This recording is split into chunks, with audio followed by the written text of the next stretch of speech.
लव्य व्यवस्था अध्याय 20। लव्य व्यवस्था अध्याय 20। प्राणदंड के योग्य भांति भांति के पापों का वर्णन।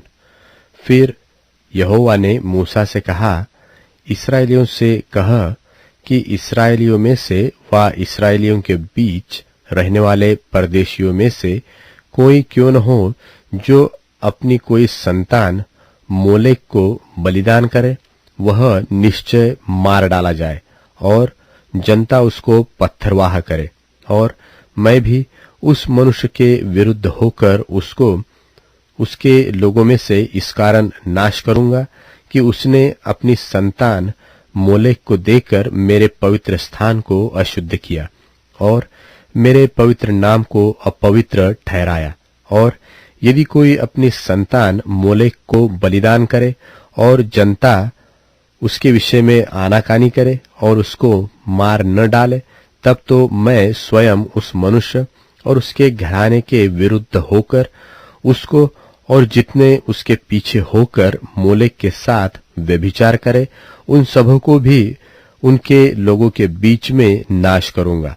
फिर जो प्राणी ओझाओं व भूत साधने वालों की ओर फिर के और उनके पीछे होकर व्यभिचारी बने, तब मैं उस प्राणी के विरुद्ध होकर उसको उसके लोगों के बीच में से नाश कर दूंगा। इसलिए तुम अपने आप को पवित्र करो और पवित्र बने रहो, क्योंकि मैं तुम्हारा परमेश्वर यहोवा हूं। और तुम मेरी विधियों को मानना और उनका पालन भी करना, क्योंकि मैं तुम्हारा पवित्र करने वाला परमेश्वर यहोवा हूं। कोई क्यों न हो जो अपने पिता व माता को शाप दे, वह निश्चय मार डाला जाए। उसने अपने पिता व माता को शाप दिया है, इस कारण उसका खून उसी के सिर पर पड़ेगा। फिर यदि कोई पराई स्त्री के साथ व्यभिचार करे, तो जिसने किसी दूसरे की स्त्री के साथ व्यभिचार किया हो, वह तो व्यभिचारी और वह व्यभिचारिणी दोनों निश्चय मार डाले जाए। और यदि कोई अपनी सौतेली माँ के साथ सोए, वह जो अपने पिता ही का तन उघाड़ने वाला ठहरेगा। सो इसलिए वे दोनों निश्चय मार डाले जाए, उनका खून उन्हीं के सिर पर पड़ेगा। और यदि कोई अपनी पतोह के साथ सोए, तो वे दोनों निश्चय मार डाले जाए, क्योंकि वे उल्टा काम करने वाले ठहरेंगे और उनका खून उन्हीं के सिर पर पड़ेगा। और यदि कोई जिस रीति से स्त्री से उसी रीति पुरुष से प्रसंग करे, तो वे दोनों घिनौना काम करने वाले ठहरेंगे। इस कारण वे निश्चय मार डाले जाए, उनका खून उन्हीं के सिर पर पड़ेगा।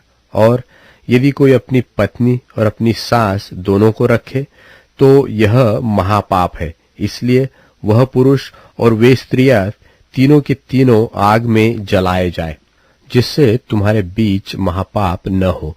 फिर यदि कोई पुरुष पशुगामी हो, तो पुरुष और पशु दोनों निश्चय मार डाले जाए। और यदि कोई स्त्री पशु के पास जाकर उसके संग कुकर्म करे, तो तू उस स्त्री को और पशु दोनों को घात करना। वे निश्चय मार डाले जाए, उनका खून उन्हीं के सिर पर पड़ेगा। और यदि कोई अपनी बहन का, चाहे उसकी सगी बहन हो चाहे सौतेली, उसका नग्न तन देखे, और तो यह निंदित बात है। वे दोनों अपने जाति भाइयों की आंखों के सामने नाश किए जाए, क्योंकि जो अपनी बहन का तन उघाड़ने वाला ठहरेगा, उसे अपने अधर्म का भार स्वयं उठाना पड़ेगा।